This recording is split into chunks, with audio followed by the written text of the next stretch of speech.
नमस्कार दोस्तों, FIFA world cup दुनिया के सबसे बड़े टूर्नामेंट में से एक है जिसे दुनिया में और गेम की तुलना में सबसे ज्यादा देखा जाता है। लेकिन भारत में क्रिकेट ज्यादा फेमस है। 2018 में एक रिपोर्ट के अनुसार पूरी दुनिया की जनसंख्या के आधे से भी ज्यादा लोगों ने इस इवेंट को टीवी और अदर प्लेटफॉर्म के माध्यम से देखा था। इससे आप अंदाजा लगा सकते हो कि यह इवेंट कितना बड़ा होगा। लेकिन क्या आप इमेजिन कर सकते हो दोस्तों कि इतने बड़े इवेंट में भी रिश्वतखोरी जैसी चीजें हो सकती है। कई देशों ने जब्सन लगाया है यह कहकर कतर ने फीफा वर्ल्ड कप को अपने देश में होस्ट करने के लिए घोष दिया है। दोस्तों ये इवेंट जैसे ही नजदीक आया इसमें कई राज्य खोलने लगे और इसमें कंट्रोवर्सी शुरू हो गई। तो आइए समझने की कोशिश करते हैं इस पूरी कंट्रोवर्सी को आज के इस वीडियो में। FIFA world cup Qatar, the host for the 2022 to be courting controversy. of the controversy surrounding the FIFA World Cup hosted in Qatar.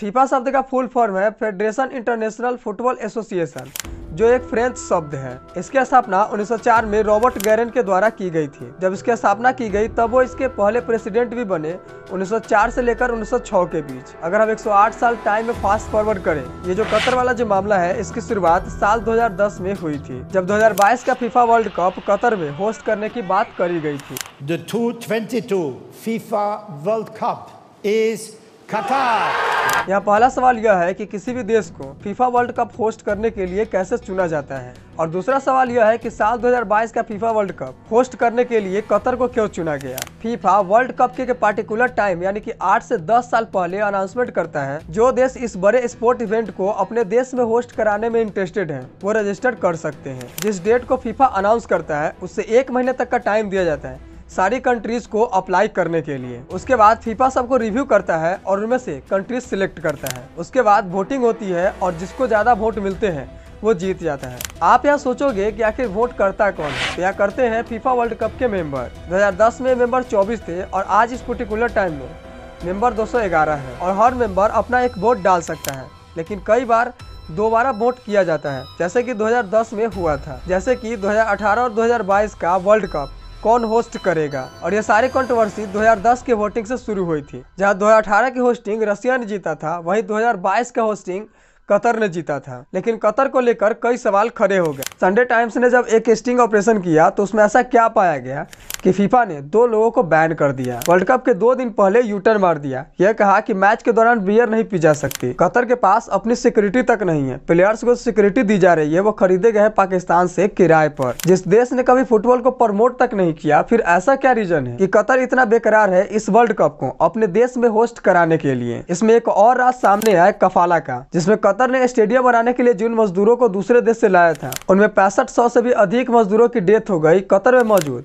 45 से 48 डिग्री सेल्सियस हीट के कारण। दोस्तों जब भी फीफा वर्ल्ड कप को किसी देश में होस्ट करने के लिए चुना जाता है उसमें ये 3 चीजें जरूर देखी जाती है। उसके बाद ही उस देश में होस्ट करने के लिए चुना जाता है। पहला कंप्लायंस, जिस देश को वोटिंग की जा रही है वो देश योग्य है भी या नहीं। दूसरा ह्यूमन राइट्स और फाइनेंशियल, पैसा है या नहीं उस देश के पास इतने बड़े इवेंट को होस्ट करने के लिए, क्योंकि फीफा वर्ल्ड कप उस कंट्री को 1 रुपया भी नहीं देता है होस्ट करने के लिए। उसके बाद उस देश से जो भी रेवेन्यू होता है वो सारा पैसा फीफा अपने पास रख लेता है, एक भी पैसा कंट्री को नहीं देता है। और तीसरा यह भी देखा जाता है कि भले उस कंट्री के पास कितना भी पैसा हो, लेकिन क्या वो इस चीज को करवा पाएगा या फिर नहीं करवा पाएगा। जैसे स्टेडियम है या नहीं, इंफ्रास्ट्रक्चर, लोगों की एक्सेसिबिलिटी, वेदर कंडीशन, ये सभी चीज देखने के बाद ही कंट्री को अप्रूवल करी जाती है। इस टेस्टिंग के बाद अमेरिका, ऑस्ट्रेलिया और कई बड़े देश फाइनल में पहुंच गए थे, जिसमें कतर भी मौजूद था। सभी को लग रहा था कि यूएस और ऑस्ट्रेलिया में से ही कोई जीतेगा। लेकिन ऐसा देश जिसका क्षेत्रफल भारत के मेघालय से भी छोटा है और जहां पर सिर्फ रेत ही रेत है, जहां की टीम ने आज तक वर्ल्ड कप का मुंह तक नहीं देखा